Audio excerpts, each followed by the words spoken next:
People are weak. When you are scared, you can't play well.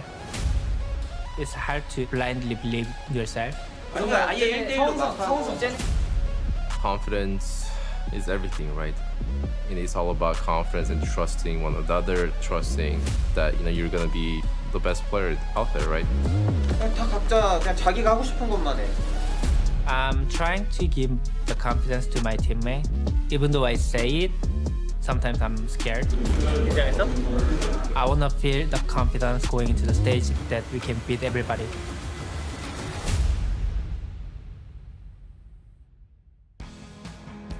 Welcome back to the LCS Lounge and another edition of Draw My LCS and LJL and LMS/PCS Life, River. Kim River Dong-woo began his pro career in the LJL Challenger Series on Bokwon Blackbucks under the ID Baby. While he returned later in his career to the LJL in 2019 summer on V3, the majority of River's career was spent in the PCS. River made a name for himself as the jungler for Talon Esports, later PSG Talon, from 2020 through 2021.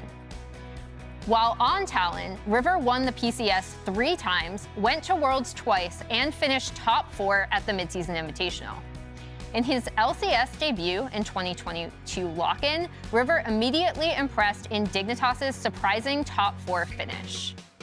And now, after an 0-4 start to 2023, River and Golden Guardians are on a 7-game win streak, ignore the 5, this was drawn last week, and are hungry for more. So I'm glad you guys could take the time to learn a little bit more about River. I think he's been a really impressive and creative jungler with great knowledge on where to be on the map. For more on both Golden Guardians and Team Liquid in terms of their team fighting, I'm going to send it over to Jad the Telestrator. Thanks, Emily. I wanted to start with some basic concepts about how a front-to-back team fight should or could work. And one team is going to be the X's, the other team is the O's. The big X would be a tank, and the small X would be carries, same with the O's. Generally speaking, your tanks should be connected to your carries so that anytime your tank is taking damage and someone is next to them, the carry is able to hit. So this would be an example of a correct formation. A bad formation would be, let's have your carries over here, but your tank would be way over here and getting hit by the other team's tank and the other team's 2 carries. Pretty basic concept, right? We have an example of one team doing it well and one team doing it pretty poorly. We're gonna start with the team that's been doing a lot of it well. This is a Golden Guardians clip, and it's a little chaotic, but you'll see through the clip how they can set up their lines. You can see Rivers, the tank, is right in the middle. His carries and support are right behind him. As he engages, the carries follow up, and one interesting thing, if we pause it here, as Inspired flies in, the tank stays connected to his carries. He doesn't continue to dive onto Vulcan and FBI because something closer has arrived and they need to focus the closest target and stay connected. So we're continuing to play out this clip. They go on to Inspired. Another thing that they do very well is as soon as JoJo goes in, they immediately turn to him, but the whole time they are staying connected as a team. They're close to each other and they're able to focus the appropriate targets. They completely run this fight. Watch Someday come in at the end. What happens? River the tank immediately turns onto Someday, stays connected with Stixxay and the rest of his team, and Golden Guardians is able to take this advantage and build it with map pressure. Now, an example of a team doing this very poorly has been Team Liquid. This is an extreme example, but watch this. Pyosik goes in with his ultimate. Is he connected to his carries? No, his carries are in mid lane. They're 2,000 units away and he is burning his cooldowns. Is Summit connected to his carries? Definitely not. He's just ulting in. They are now down 2 ultimates. And here, are they connected? No. Yeon and Core are far back. Pyosik and Summit are staying in. They are so far away from each other, they don't have a chance to team fight well. It doesn't matter if they're building advantages in the lane if they're not staying connected in these team fights. So that's just something to watch out for in this game. If Team Liquid is able to team fight more like Golden Guardians, tanks in front, carries in range to hit when they engage, those basics, I think, are the things that Team Liquid need to improve on because they're doing so many other difficult things well. They're gaining advantages in lane. Summit can take over occasionally. CoreJJ and Yeon are getting solo kills, but their team fighting is probably the worst in the league. That's going to do it from here. Take it away, Gabby and Azael. Hold on, chat. I'm really slow at it again. Get the tweet out. I'm trying to let the world know that Azael and I are live, and it just, look, I spelled it right this time. Perfect. We are live. All Tweet right. out, boom. Nailed it. All right. Well, we got TL versus Golden Guardians, which I think is going to be, a very exciting matchup. And, coming into this split, I think a lot of people would be looking at it as a matchup with one clear favorite, one clear underdog. But the script is kind of flipped, right? It's actually TL, I think, is the big underdog coming into this matchup.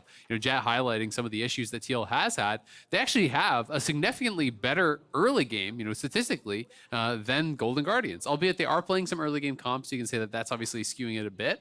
But they just have not been able to actually play through the mid game with those advantages and snowball those leads to anything meaningful.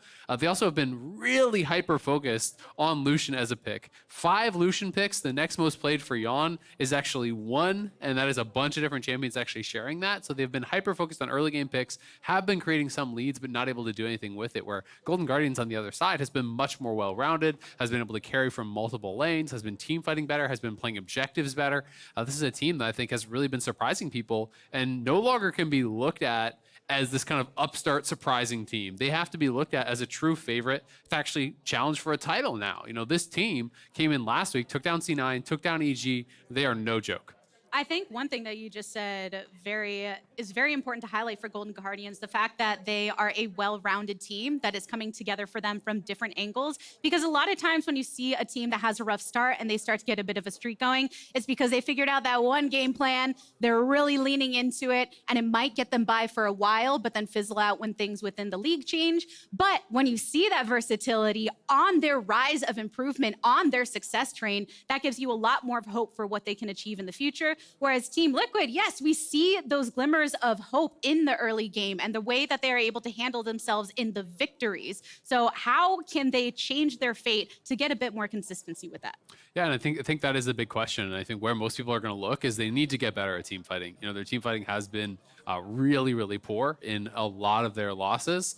Jet highlighting the kind of disconnect from the front line to the back line. But I think even more so than that, it feels like the team isn't really on the same page as to what they even want to do in the game. In a lot of cases, you can see someone's clearly wanting to peel back. The other half of the team is going in. Someone wants to play side lanes, but the other part of the team is actually looking for an engaged mid lane. Like, there don't seem to be a cohesive unit.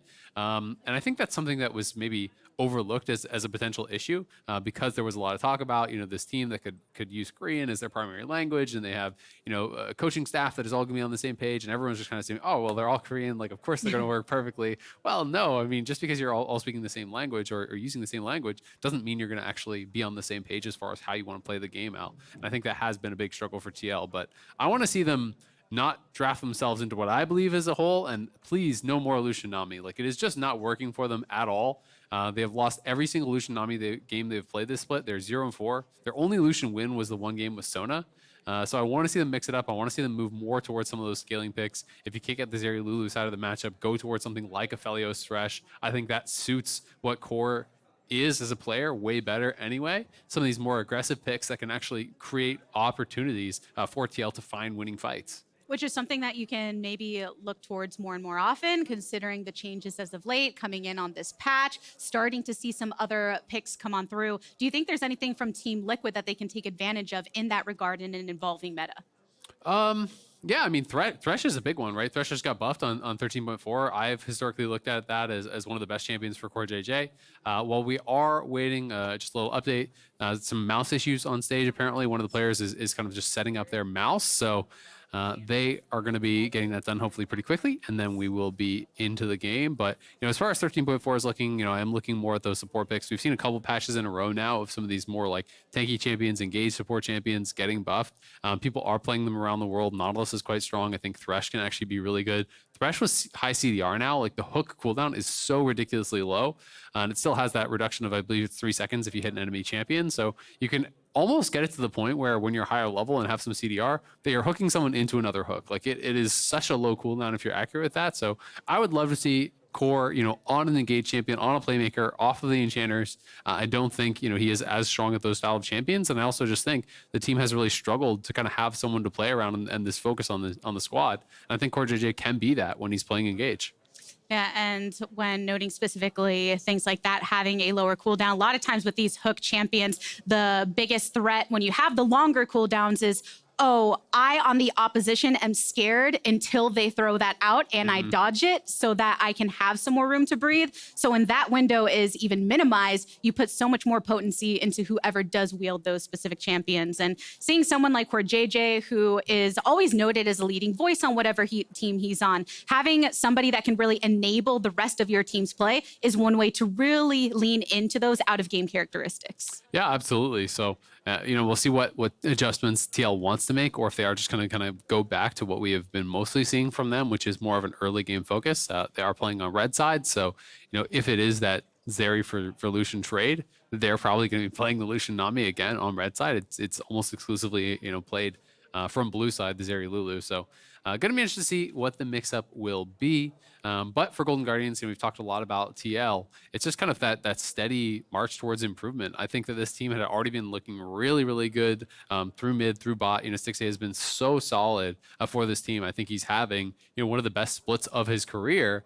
And he came into the league in 2016. So this would be 8th year of professional play, plus amateur and so on before that. So very far into his career, and he's having this good of a year, which I just think is so exciting and does some work to kind of dispel the myths about, older players being unable to improve, older players being unable to actually come back. There are always those conversations when a player who is a bit more of a veteran ends up in academy. People say, they're stealing spots. They don't deserve it. They shouldn't be there. Well, I think Stixxay is a good example of someone who has been able to actually work his way back up through that system. He started in LCS, basically peaked his first split, winning LCS, going to MSI finals, ended up eventually getting bumped down to academy. Then he's into a coaching role. Then he's back into academy, fighting his way up through academy. And now he's having one of the best splits of his career in the LCS. And I think a lot of people, if there were, trying to poke holes in Golden Guardians, would say, well, Licorice hasn't been having a good split. But then he comes in last weekend, and I think played some really good games against some of the toughest top lane competition in the league. So, even Licorice really has been stepping up. And I think Golden Guardians as a whole are looking like a very complete squad. And I think when looking specifically at those recent victories, it is what kind of really started that changing of the tide in people's minds of how they approach this team. Because early on, it's, okay, they're getting a couple wins off of some people at the bottom of the standings while they're getting their bearings. Gori's been here a little longer. We expect that. But then when they start streaking it together and seeing a player like Stixxay pop off, I heard you and everyone talking on the dive about how very interesting feeling it is, the fact that it has been that long since talking about him in this capacity at that early stage of his career. And you hear people like Inero on Hotline League talking about how sometimes people judge ADCs too harshly because they're so dependent upon the teammates around them and what they look like. And while he wasn't tying it specifically to the narrative in that specific moment on the podcast, it was still kind of a general sentiment of, hey, you never know when people are really going to surprise you and if they're putting in that work and on a team that is on the same page and same game plan as them. Yeah, absolutely. I mean, it can be really tough because AD carries, often, especially in this sort of meta, you're kind of on like cleanup duty, right? If you're playing a scaling marksman, there's not always that many opportunities to just be a playmaker and try to actually take over a game. So, they are very dependent upon their team, upon how you're actually having your frontliners play, creating space for you in these team fights. And when your team is ahead, it's much easier to clean up kills and look good. But while they are fixing this delay, we are going to head it over to the LCS lounge. Hello, Uwu. It's us. Okay, you know what? Wow. I couldn't hear it in my ear, so I was just like gonna say something. That's what came to mind. Yep. Wow.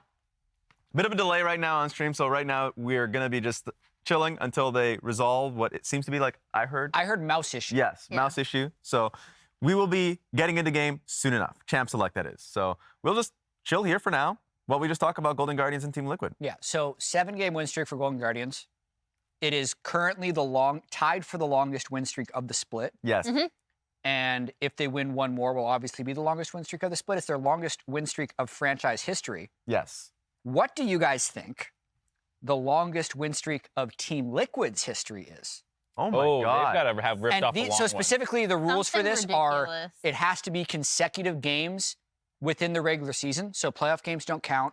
Best of 3 wins don't count. They would have had to win like 4 best of 3s in a row or something to get an 8-game win streak. I'm gonna and say it doesn't 7. carry over split to split. I'm gonna say 7. Raz is in with 7. I'm gonna say 9. Mark is in with 9. I'll go higher, because otherwise I can't win. I'm going to go 10. It's not Price is Right rules. I mean, Raz got it at 7. Bang! I knew it. See, if Crushed Jazz it. coming in with a random stat, a Jat stat, there's going to be some significance to it. Yeah, these are the win streaks from the current LCS split. Obviously, Dignitas with the 1-game win streak. TL hasn't been able to win more than 2 games in a row. That CLG one also snapped. Yeah. This graphic was from earlier in the day. They lost game 1. So the only currently active win streak, I guess, is Golden Guardians right now. They're trying to push it to 8 against Team Liquid, who has been struggling this split. That 2-win streak, they've just been up and down, it feels like. The TL one happened twice in 2019 spring and once in 2020 summer. I love how that happened twice in the same split. That's actually quite fun. Yeah, they were super good. Yeah. For me, I actually, thinking about the point that you had made between Golden Guardians and Team Liquid and their team fighting, Jack, Yeah. one thing that's interesting to me is, yes, Team Liquid right now, not on the same page whatsoever when it comes to team fights. To me, that's always going to be the easiest thing to get through. Because Really? you have a full Easiest thing. I Yes. think that's one of the hardest things I to was get going to through. actually It's pull your you instincts guys. as a player. Because, yes, a little bit, but if you're just focusing on, if you have a specific role that's given to Summit, Pyosik, and this is all you need to do is like just to basically, your carries will echo this every scrim of, we can't hit, just fight or be in front when we can hit. If that's the only thing they're focusing on, and naturally they're gaining leads in the early portions of the game, I think that's something they can resolve. A little update from the producer, still triaging mouse issues, they said. So no. Whose mouse is it? I'm going to run it out there. I'm going to guess it's the Golden Guardians. They look a little more frantic. Yeah, they're the ones Liquid look talking a lot. composed. I saw Gori talking a lot. Maybe I got confirmation it is Golden Guardians. Bang! That's one. That's it. Oh, they're the ones with mouse. All right. They're not going to name the players. Back to this so- argument, though, because this Okay. is interesting. I am 100% opposed to Raz. I think Okay. team fighting is one of the hardest things to fix. Because it's just like, if you see the game differently, it's very hard to, we're going to send back to casters, actually. Mouses are fixed. You're not allowed Raz to and I talk. will fight off camera. Yes. Hey! We're back into it here with Champ Select. It was enough time for me to kick off my shoes for proper casting form, so I'm happy. They gotta be comfortable. That is the most important thing, absolutely. Whether it's Crocs or no shoes at all, Yeah. just gotta be comfy. There's not very many opportunities you get to actually show off your socks, so I like to take them when I can. True, there you go. So Thresh actually banned away, and it is gonna be traded for that Zeri ban. So I was thinking it could be a Thresh of Helios as an answer into the Zeri Lulu. That gets banned away by Golden Guardians. TL very clearly thinking the same thing, that if they're banning out Thresh, they wanted to play the Zeri Lulu, so that is going to be banned. So it is kind of that tit for tat, which will push us into a little bit of a different area. Varus is still super strong. You could still theoretically go towards Lucian Nami if you want to. Kindred feels like almost a must ban against Pyosik, even though he hasn't actually played it a single time yet on stage. He's so well known for this champion, and I have heard some rumors that he absolutely runs teams and scrims when he gets it. So it is something that pretty much everyone is banning against him. It's been banned almost every game, it feels like, against TL. I imagine that's going to be one of those picks that down the line, people forget about why it's banned against him every time. Somebody leaves it up. It's like the whether- Bjergsen Zillion. Yeah, exactly. And you go, oh, right, that's why. Oh, he has a world championship skin. I forgot. You know what? Now I know. Good don't. So just not necessarily getting to that point just yet. Golden Guardians choosing to stick with that strat, taking away the Gnar here as well. Staple that Summit can pull through over on that top side. Yeah, pretty much everyone says Gnar, Jace are the two that are like must ban if you're going to blind your top laner against Summit, since they are playing on blue side. For Licorice, they are not going to be wanting to pick it into that. You know, it can be very, very scary to actually go up against that Gnar, especially. Jace, I think, is more answerable with some niche picks, especially with people being more willing to play things like Sion and whatnot. It is going to be Ashe first pick. Theoretically, this could be as an AD, but more likely it is going to be support still. We are perhaps moving a little bit away from what is the norm. Varus is what I believe to be one of the most highly prized ADs left available still. And that is going to be locked in alongside this Vi here for Pyosik. So a little bit of engage from Pyosik. The follow-up going to be very powerful there from Yeon. And I'm going to be interested to see where Golden Guardians wants to take this bot lane. You know, if it is going to be something really aggressive, poke-based, Ezreal would be very heavily poke-based and likely playing for Prio. You know, a lot of times when people see Ezreal, they think, okay, you're playing that as weak side. When you are playing double range, it no longer becomes that. Very likely it would be, you know, barrier, hail of blades. On huhi, look to play really aggressive, look to play in the face of your opponents and try to win that poke battle, which is largely going to depend on who is actually getting the push, because it's so much easier to land that poke when you have the push, when you knock them back under their tower as they step forward to actually get CS. You can constantly be poking away on them. And even though it's been about 7 stage games since we've seen Stixxay on Ezreal, that is one of the picks on which he really got that ball rolling and gaining that faith in him once more. As far as what we got going on GG's side, though, the Ashe, the Ezreal, and now the Annie locked in as well was originally talked about as this pick that offers some flexibility when she came back in through on 13.3, but we haven't necessarily seen it utilized that much in that way. Yeah, we have seen a little bit, you know, coming out from support and stuff. It was being picked more as support originally, but now on this most recent patch has been playing more as mid.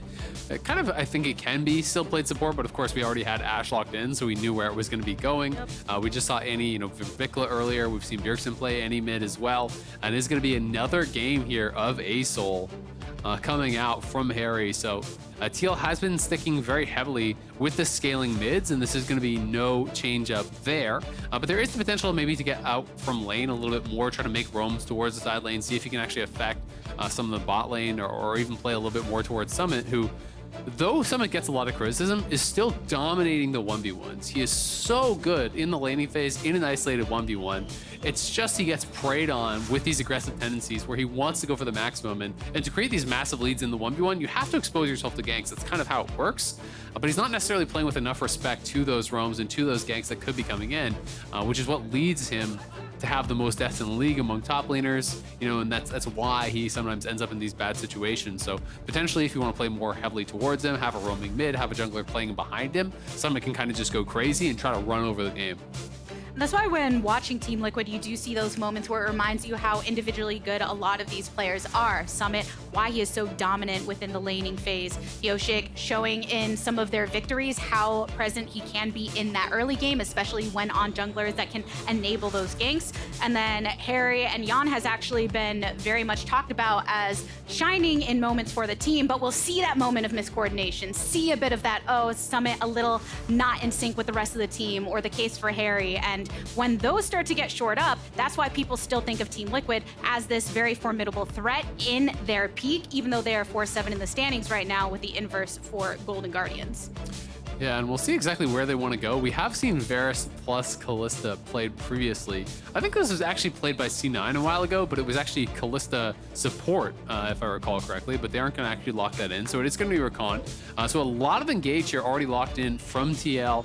Rakan ult plus Azael, both incredible primary forms of engage. The follow-up very easy to come through with things like the Aurelion Sol ult, with the Varus ultimate getting followed up. And it's going to be very, very powerful. And they're going to have 5th pick, counter pick here for Summit. Renekton has been banned away. I think they're kind of expecting a Jace potentially. Are they going to be willing to go into this? And they are going to play a Jax, so he's just going to be blinding Jax here against whatever Summit wants to bring out. And I'm going to be curious to see where Summit wants to take us because Nara is banned away. Renekton has been banned away.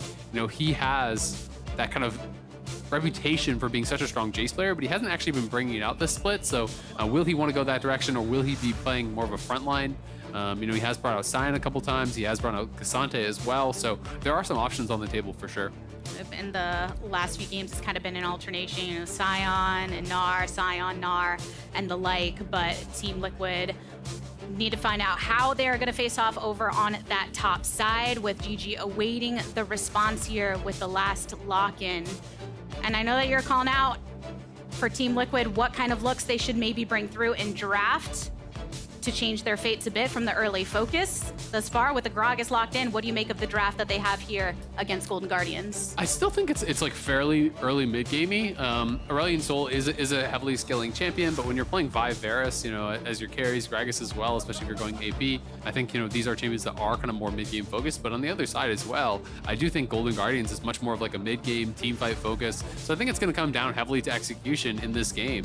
You know, Annie potentially can be outscaled pretty heavily by the Aurelion Sol. Sol. But when you're looking at a lot of these picks, it is about team fights. It is about that mid game. So going to be excited to see how they play it out. Gragas is a really good nullifying pick into the Jax. It is very frustrating to play that matchup. You can get poked down. Jax doesn't have a lot of sustain, and you can actually answer and disengage a lot of times on those leap strikes. You just hit him with a body slam, especially if people are playing phase rush, which a lot of times they will. They just actually body slam into your leap strike. They proc phase rush, they walk away, and they're just constantly poking you down, utilizing that Gragas passive to stay healthy and just try to kind of shut down that Jax and hope that you're gonna have more effect in the team fight, basically. So a potential scrap in that laning phase to set somebody up to better support the rest of their team from that top lane. 4v5. Yeah, let's go. Yeah, just, no, already deciding the top lane match, actually. There's only one Summit's that's left. loading in, and Summit decided, nope, I'm just gonna wait for the team fights entirely. Yeah, exactly. He's not showing up just yet. We'll see how that top lane will go. I do expect it to be pretty scrappy. Generally, this is a pretty aggressive matchup. You know, melee versus melee. Jax kind of has to scrap with the Gragas, because if you don't do anything, you are just slowly going to get chipped away at, and you're going to kind of have to give up that lane. So we'll see how effective he's going to be and how Haeri can actually do here on the Aurelion Sol. Excited to see if he can actually get out of lane, if he can affect these side lanes, potentially enable Summit to play a little bit more aggressive, which would be really exciting. I love that we're getting to see the Aurelion Sol come through in a few games today. What were your thoughts with this pick coming into this week with the patch and all? I mean, just from playing against it and seeing it a lot in solo queue, it looks super OP. I'm not gonna lie. I think it's incredibly strong. The amount of damage that the champion can put out, especially, you know, during your kind of like soar, during your W, the beam does so much damage. Like, it can get really, really ridiculous. And if you're farming well, as we expect people to at the pro level, the size of the ultimate in late game is just absurd, right? Like, it almost looks like it's one of those like edited meme videos where it's like covering the whole screen. You're like, just dodge it, but it's like, it's actually in the game. So I think it's really, really strong late game. I do think it really struggles early game, and especially against CC heavy comps.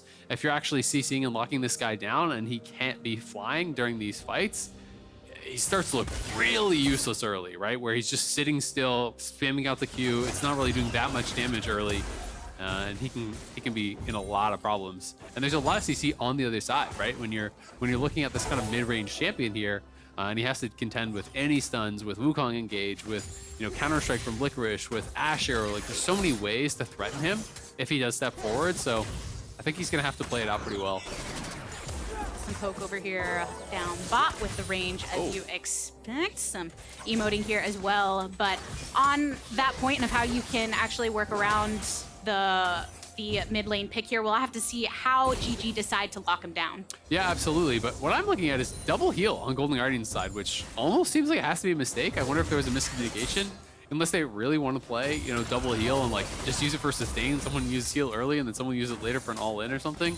But it does seem pretty bizarre. Almost always when one person takes heal, the other person is going to take cleanse or barrier or something. So, you know, I'm kind of going to work under the assumption that it was a mistake, but maybe we can hear from the players if Golden Guardians win and see what the thought process there was, if there was actually something to it. But Pyosik pathing towards top, this is something I've wanted to see more of. Try to enable Summit. You know, he is an aggressive player. He wants to trade for these plays. And instead of just trying to curb what is his tendencies, try to enable it, right? Try to allow him to get aggressive. But Pyosik now going to be in an awkward spot here, potentially. Trying to go in on Licorice, and Licorice knows that River is in his own jungle right now, so that's what's kind of collapsing over towards the River side. Yeah, exactly. He knows that River could be up there, that he could be coming up. So even though he would win that 1v1 because Licorice was so low, he has to run out knowing that the Wukong could be behind him. And that allows Licorice to get the crash, to get out of there no problem. And we can see, so far, so good in the mid lane, just kind of trading farm. You know, it's not going to be, I think, that exciting of a mid lane unless we start getting the jungle assistance, where Annie can have a pretty powerful gank assist, especially post 6. When Annie started coming through, and you're looking at even from the support position prior to 13.4, the way that she can roam and affect the map. So now in the mid side, also looking to still match in some similar ways. Yeah, absolutely. And Annie just, it's so easy to actually have almost perfect CS with the Q last hitting, right? You know, you're getting the refund on the cooldown, and you can see Gori just constantly doing it with that. But perfect play with Annie, I think, requires a lot more of just last hitting with your auto attack, so you can actually keep the stun prepped. Because when you do spend that stun, you know, to last hit a minion, you're not going to have that available for a trade. So, you know, ideally, You don't want to be constantly using it. At times, you want to be able to actually sit with that stun ready and waiting to be able to threaten the gank assist. But of course, you do still need to try to have that push. So it's not like you should never be using your Qs on minions or anything like that. It's the same way when we were talking about hook champs and how that threat of the hook, or an Ashe arrow, for instance, that threat can already offer so much. When you're Annie and you see that little dash of purple, you know that you're putting some pressure on the enemy. Yeah, absolutely. Missed the cannon, unfortunately for him. Tried to last hit it with the auto, didn't quite get it.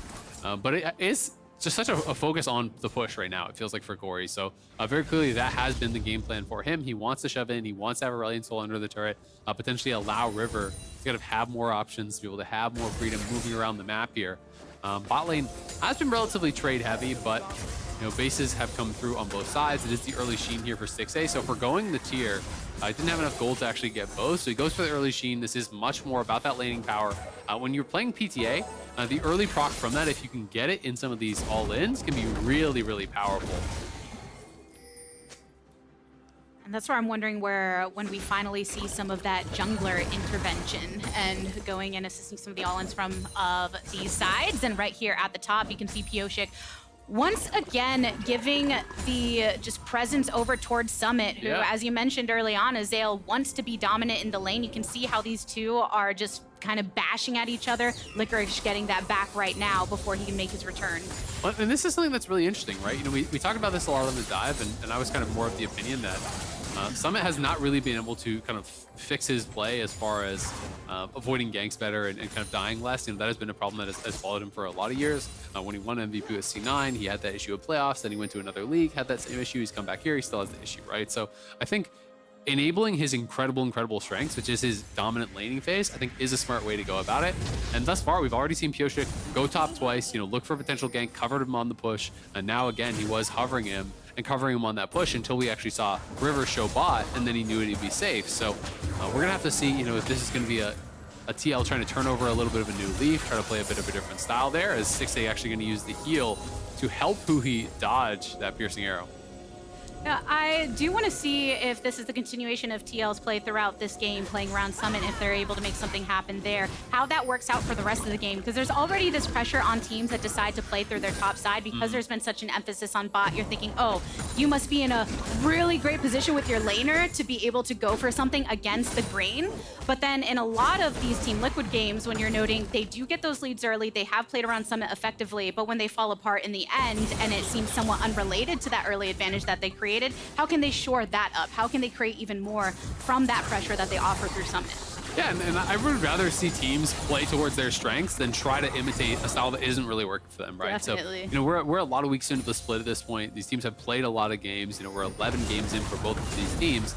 So if something isn't working for you, I think at this point, it's time to just move and try something else. Try a strategy that works for you. I think it's fine to go against the grain, and we've seen some of the best teams actually doing that around the world. G2 just won LEC, playing a very atypical style. We have Kled mid, we have Kled top, we have Gragas mid showing up for T1, and teams playing Yasuo and Jace, and really kind of hyper-aggressive strategies that aren't necessarily fully based around bot lane. So I think there's a lot of room to experiment and try to find your own style. So again, Pyosik running straight out towards top. So it is such an expectation, right? People talk about, oh, it's so obvious that someone's gonna overpush and then die, so you just gank him. Well, if it's that obvious, your jungler can hover you and cover you on these situations, and that's what they're doing here. They're saying River is gonna come gank, because that is what everyone has done. In this specific case, it hasn't actually happened, so Pyosik's time top has not really been afforded. Unfortunately for him, Licorice actually steps forward, dodging that ulti. That sucks, because they could have potentially followed that up for a kill. I mean, Pyosik was in brush with ulti, so if he actually gets hit by that, he's likely in range. That might have been a kill right there. Not the displacement that TL was seeking, and Licorice able to dodge that out a bit. But yeah, it is this pattern that happens, right? So everyone knows that he's gonna step up. So everyone knows that then he's gonna get ganked. So then everyone knows that Pyosik is gonna come and answer, but there's only so much that you keep going down that rabbit hole. So who's benefiting from where it is at that time, right? So if Pyosik can make those plays happen, then go for it. Yeah, absolutely. I mean, at the end of the day, if you are confident that your top laner is a much better laner in the 1v1, as long as he's actually able to play that isolated, then I think it makes sense to spend some resources to cover him, to enable him to do that. And That thus far has been what Pyosik has done. He has spent his time around top, has garnered them about a 2-wave lead, and the wave is actually pushing out towards Summit, so it should increase a little bit here on the bounce. So we'll have to see if he can then execute with that lead and extend it or make good on it in the team fights. Again, I do think this is a good matchup for the Gragas into the Jax. It can become very, very difficult to play if the Gragas especially gets put ahead. Because Jax can only really play this matchup by trading aggressively, by threatening all-ins, by looking for those sleep strikes forward. And if you fall too far behind, all of a sudden you can't threaten that anymore, and you're just kind of relegated to sitting back and accepting that you're gonna get poked over and over and over and over. By a Gragas that is just happy to have that explosive cast and beyond when you do get into that team fight territory later. So Team Liquid extending a bit of that CS lead over on the top side. It's the first focus down on objectives we're getting. River had just taken that Rift Herald over top, and Team Liquid's response is to collapse upon this dragon to get the first of the game. Yep, and so far, checking on the stack, 65 Stardust there for Haeri. Stacking up towards that upgraded ultimate as well. So we'll see if he's going to be able to have that for the first major fight of the game. They have had Prio in bot lane thus far for TL. It feels like, they are winning out in that poke battle. The double heal does feel like it's kind of been rotated through a little bit here for Golden Guardians, but you can see Stixxay quite low in health, doesn't have any sustain, built in here. So it's just heavily relying on those potions. Has one biscuit, but no more pots in his inventory. So if he gets hit by another Q from Yeon, it is getting close to that threat of an all-in. There's no cleanse on Stixxay, so if you get flash ulted, you're pretty much dead. But River here playing around them, knows that they could actually be in danger, and it's just going to come help them push out this wave. Yeah, shows that presence because of all these Qs that Yeon has been hitting to poke down Stixxay and huhi, looking for another one to connect, but River getting out of the way. Yeah, it is tricky when you've got something like a double heal, right? That's very much based on that instantaneous response in the moment, so more difficult to coordinate, and with some of that defensive capability not at the ready for GG, Team Liquid continuing to pressure all the more on that bot side. But the gold itself fairly even despite little leads here and there in the lanes. Yeah, has been very even overall. Pyosik again behind him, and now Licorice could be in trouble. Over the wall, through the jungle, upon Licorice, they go, flash away, but a flash response. First blood for Team Liquid. And finally, TL gets something on that top side, but does cost them both ultimates, both flashes, so at least Licorice made him work for it. But that was, I believe, the 4th visit towards top lane for Pyosik, so spent a lot of time up there. It has now shown itself in a 24 CS lead after that kill. Potentially some plates could be grabbed here. Was able to actually sneak fully around vision here on this play, and Licorice trying to threaten that he has his jungler below him. He knows that there was no ward for Summit there, but Pyosik just Qs over the wall, is behind him. The Leaf Strike does nothing because the ultimate is there to follow. Does a good job to actually try to CC him up with the ulti, try to get back towards his turret, but both flashes available to follow, and they are able to close that up. But it is now showing itself in the fact that Summit has tier 2 boots and his mythic already done very early on. So it's going to be a really tough 1v1 potentially here for Licorice. 4th time's the charm for the kill onto Licorice, but all that pressure afforded from that previous presence to show in the shop for now. And all the while, we're starting to see a bit of the breaking open of that activity. It seemed like pretty locked into lanes because bot lane was obviously going for a lot of the aggressive trades, and then top side worried about Pyosik making those rotations. But now that that first dragon was taken and the Rift Herald's getting marched down, those supports are starting to unlock themselves from their bot laners. Yep, absolutely. Trying to make some moves on the map, trying to get a little bit more aggressive. Of course, for Core, he is playing the more engaged heavy champion. Yes, Ashe can actually look for those arrows, but Core would like to be out on the map, like to be looking for some of these roams. If he's not being able to actually threaten all-ins on bot side, then he wants to be forcing the Ashe to roam, looking for that pressure elsewhere, because I think Yeon's going to be pretty happy in that 1v1 at this point. And when it comes to the jungler specifically, because we were just noting Pyosik and how he was able to assist Summit over in this top side, I was curious to watch how they were facing off against one another, because they have both had games where you could see their heavy commitment towards a lane and trying to make that play, sometimes for better, for worse, spending a lot of times in the bushes looking for the gank. And River specifically calling out in his interview with Travis Gafford his respect for Pyosik as a jungler and Team Liquid as a squad. I find it something worth noting when a lot of players are saying, yes, I respect the 4 teams that are in the top of the standings, but also Team Liquid. Yeah. And still, for some reason, I fear them in a way that not everyone does, and River is one of the ones still granting them respect. Yeah, absolutely. And I think that's one of the things that can come from that scrim data, right? We've heard a few different things publicly. You know, Double did kind of a VOD review of some of his games a while ago, talked about, at least in his opinion, TL were kind of one of those scrim god teams that were slapping a lot of teams in scrims. You know, we've heard similar things coming out of the Golden Guardians camp. Sven obviously was kind of on the other side of it, said that they had had a good time in scrims against TL, but a lot of pro players' opinions are not going to come from stage, they're going to come from scrims, because you have so many more games played against these teams in scrims. So, you know, it's much easier to think, all right, this team is really, really talented. They're just not able to get it done quite yet on stage. And I think that is why a lot of people still, at least as far as the pro players are concerned, have faith that TL could turn things around, because they know that they have these really talented players. They've seen how well they can do in some of their scrims. There's the one angle of only 3 weeks left in the regular season. There's the other angle of there's still a lot that can happen in 3 weeks in the regular season. And a lot that can happen right now in the game as we see some of the first team fighting. River trying to swirl his way out of there. A stun onto 2 from the Tibbers. Lock up. Pyosik going down. Golden Guardians trading jungler for jungler as the pursuit still stands. CoreJJ eliminated. Some Qs over the wall from Stixxay to get Yeon out of there. GG out on top in the fight. Yeah, nicely done. The initial engage looked like it was pretty good on the River, but when you can't finish him off, he was able to take so much damage and get an incredible amount of value still out in the back end of that team fight. So yes, he does go down, but so much was spent to kill him that allows him to get even more. And nicely played now. Summit was going for it throughout the ultimate, zoning off Licorice, but that does force him back. No teleport available for Licorice either. Exactly, no TP, so he's potentially going to lose that top lane turret. And congratulations to Stixxay. I believe that's at 1,900 career assists now in the LCS. So I'm really getting up there, man. It's crazy. As someone who started casting LCS in 2016 when Stixxay was coming in, it doesn't feel like he's been here for that long. And you're like, wait, that was 8 years ago. Do you feel like that's your kind of graduating class in a way? Yeah, a little bit, right? It's fun to see someone who came in at a similar time, you know, back here really getting things done. But Golden Guardians right back out towards that dragon. Gonna try to take the second one. They want to prevent TL from stacking them up, but it's TL actually TPing in with Summit. This TP is looking ambitious. I don't know that they're gonna be able to get anything. Enough time for Golden Guardians to rotate on away towards their mid lane. So now they know that teleport is no longer available for Summit. They stopped any dragon stacking. We are on an Ocean Rift as well. Yeah, and this is one of my criticisms of Summit's play so far this split. I feel like his TPs have been extremely poor. You know, very often he's not actually TPing at the right times. We've seen a lot of those kind of blooper plays where he's TPing in 1v5, 1v4 and dying even when he does have a lead. And in this case, your jungler went top 4 or 5 times to try to create this advantage for you. And then when it comes time to pay it back through a TP play or play towards bot side, the TP is coming in after the dragon has already been taken without his ultimate even available. So there's not really anything that he can actually get done there unless it's kind of a gross misplay from Golden Guardians and who he just says, you know what, I'll flash early, that's fine.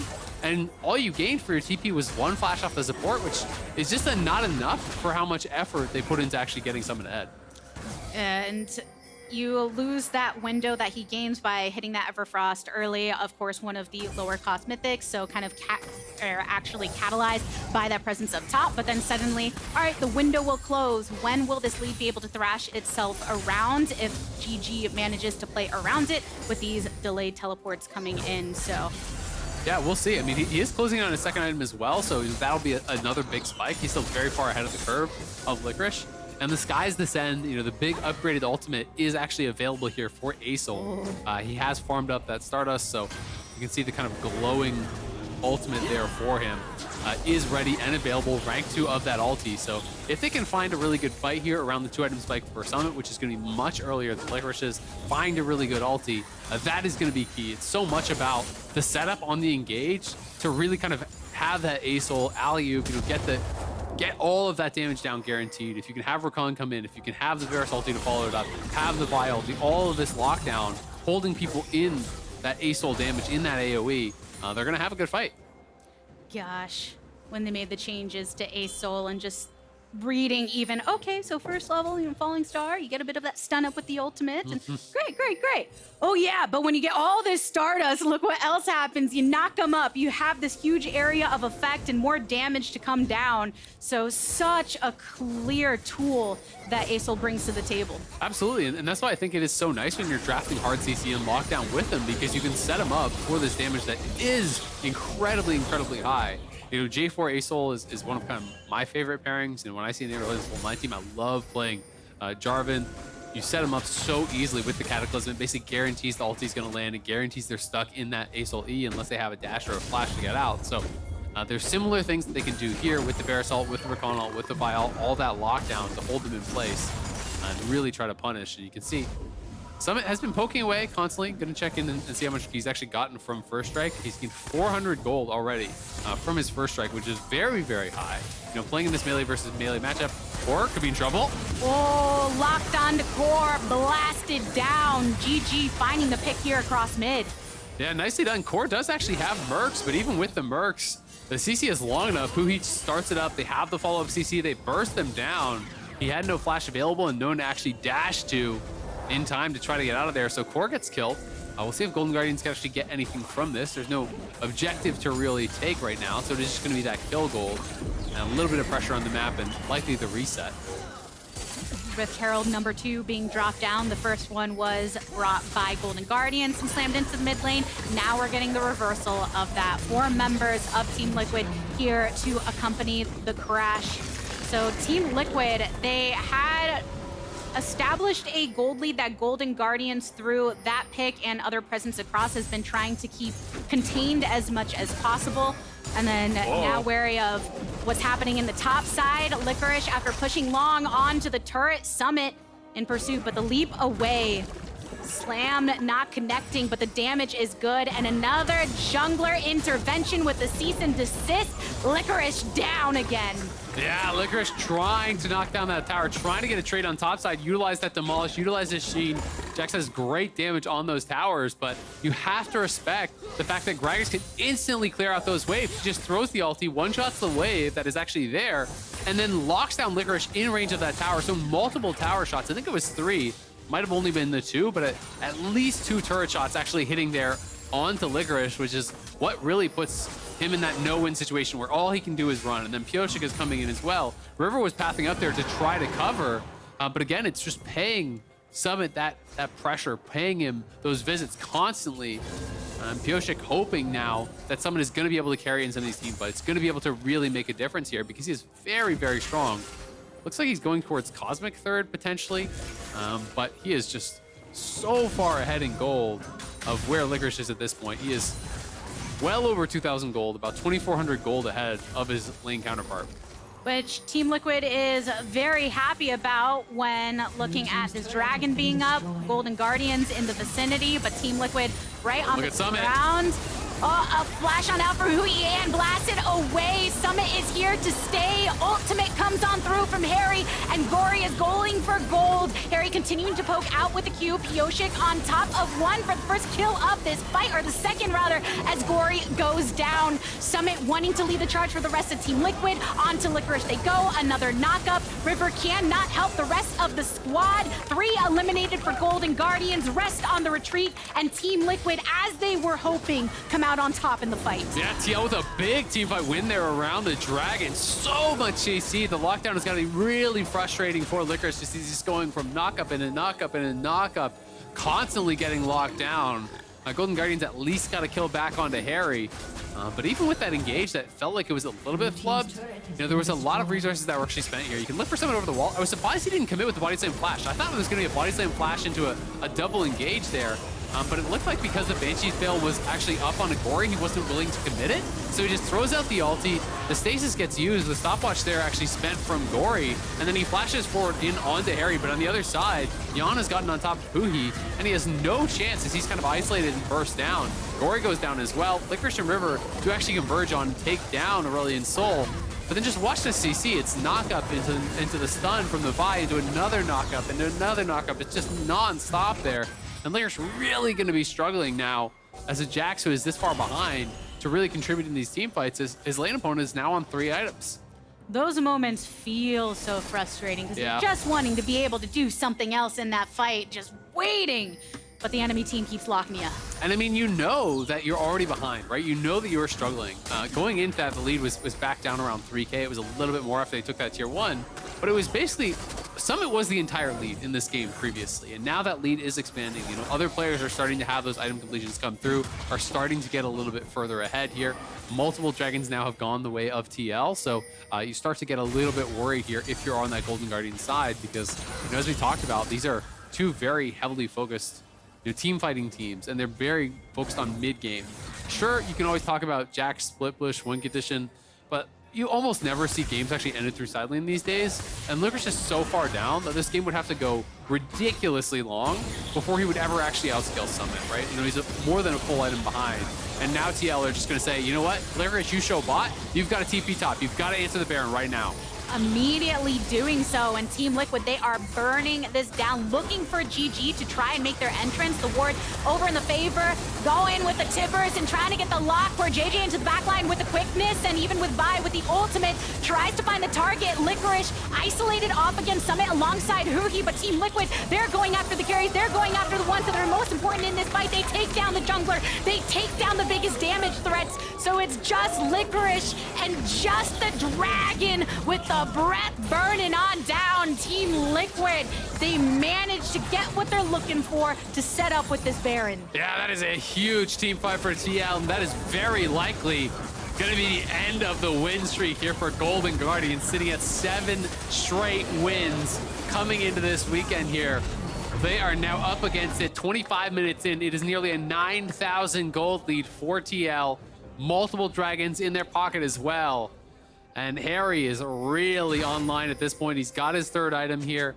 He's sitting at 224 Stardust as well, which is quite good for this point in the game. And you see, as soon as they start getting those first kills, there's not really any escaping from a Rylai's Azael. He gets those resets. He's constantly flying after you, slowing you down with the beam, putting out huge amounts of pressure.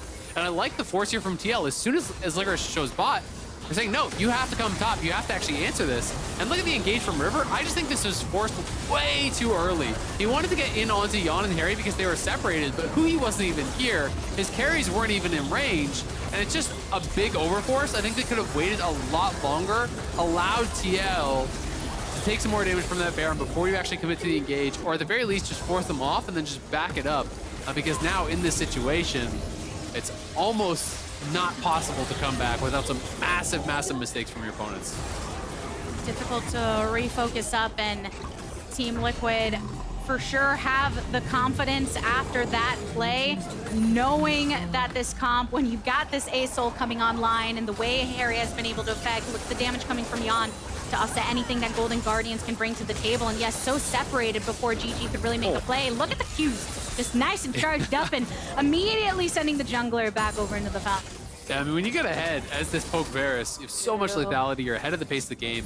He's got 46 armor pen right now, which is very, very difficult to deal with for some of these squishy targets. You know, Ashe has 68 armor, right? Like, you're dealing almost true damage, it feels like, at that point. And especially once he gets Last Whisper, which I assume he'll build towards next, it's going to get even more difficult to deal with. Nice attempt on the arrow there from huhi. He had a pretty good angle, but River, Dunzo.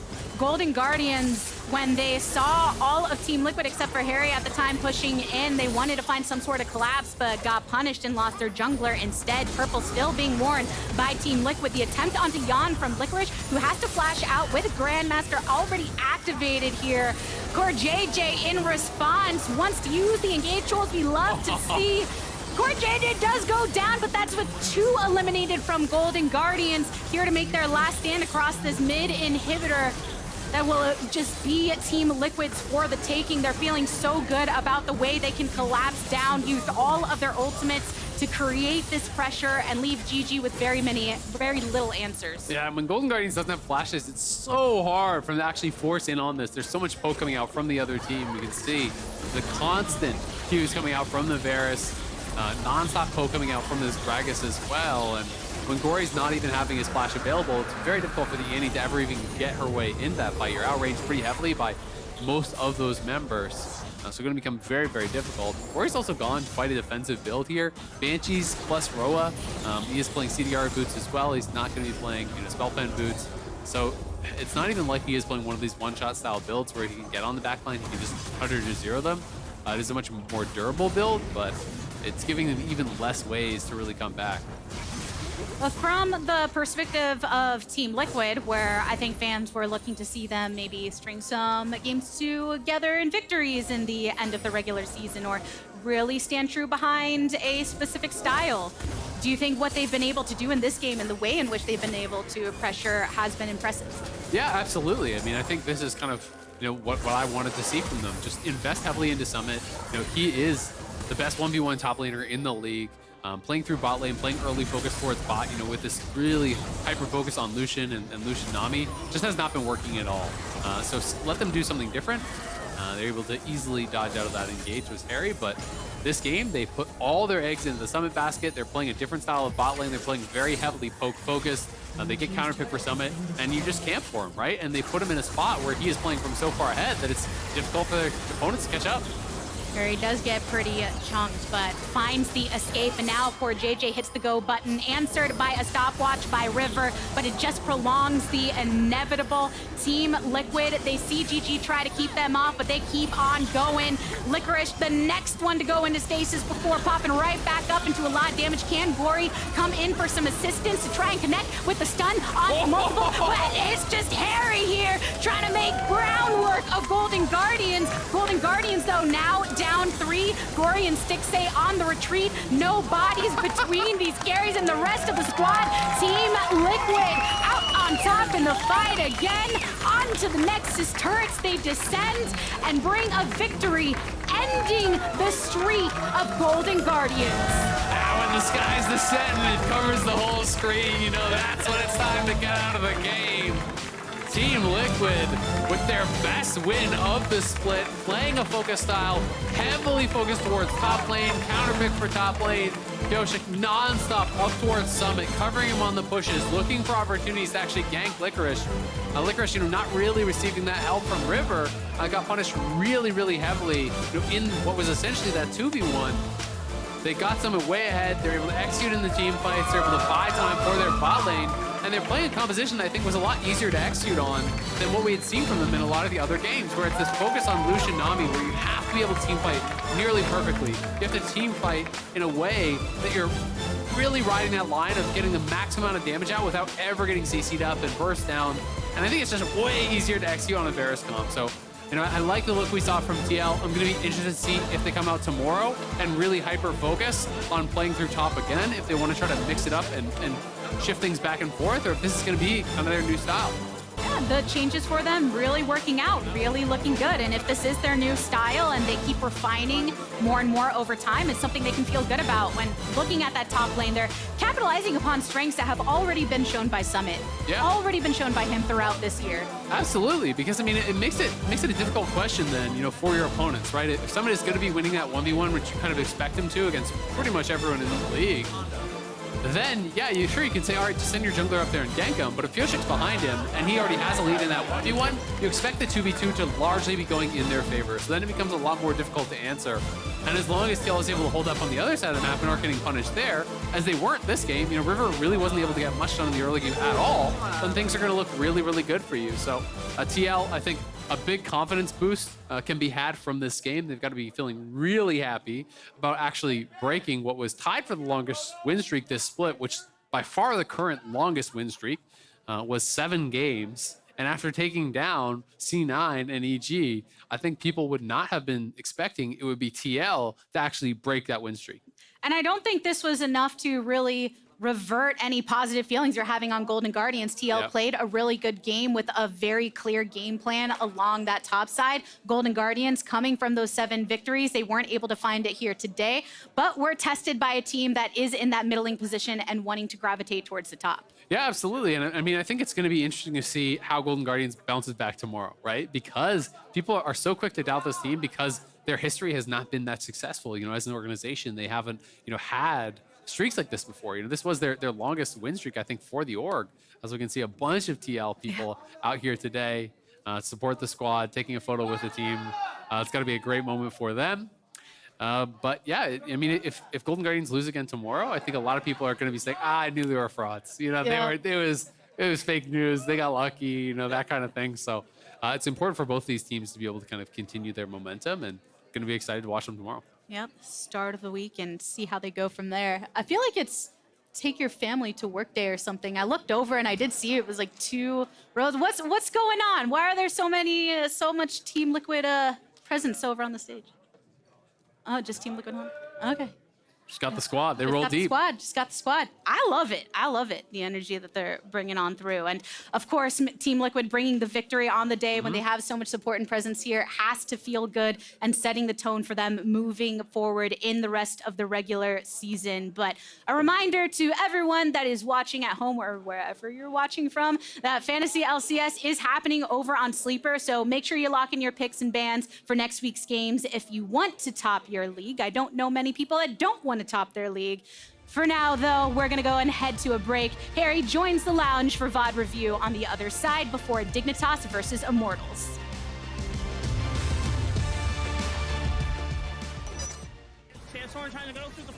Well, I remember thinking I might have Sol lost the game, and then I saw Ahmud was stuck in there, and I was like, if I don't go in now, we're gonna lose. So then I went in, and then the only thought after was like, I did it while the Maokai was in the Zhonya, so I didn't get all 5, so that was a bit depressing, but I mean, overall it was still pretty good, right? So, acceptable outcome in the end. We have to tell everyone that we just switched to Verizon's new Welcome Unlimited plan for just $30. I've already told everyone. Wait, did you say Verizon for just $30? It's their best unlimited price ever. $30? That's awesome. Yeah, and it's from the most reliable 5G network in America. For $30 a line, I'm switching now. Yeah, it's easy. And you get $960 when you switch the whole family. Wow, I gotta let my buddies know. We're already here. The network you want, the price you love, only from Verizon.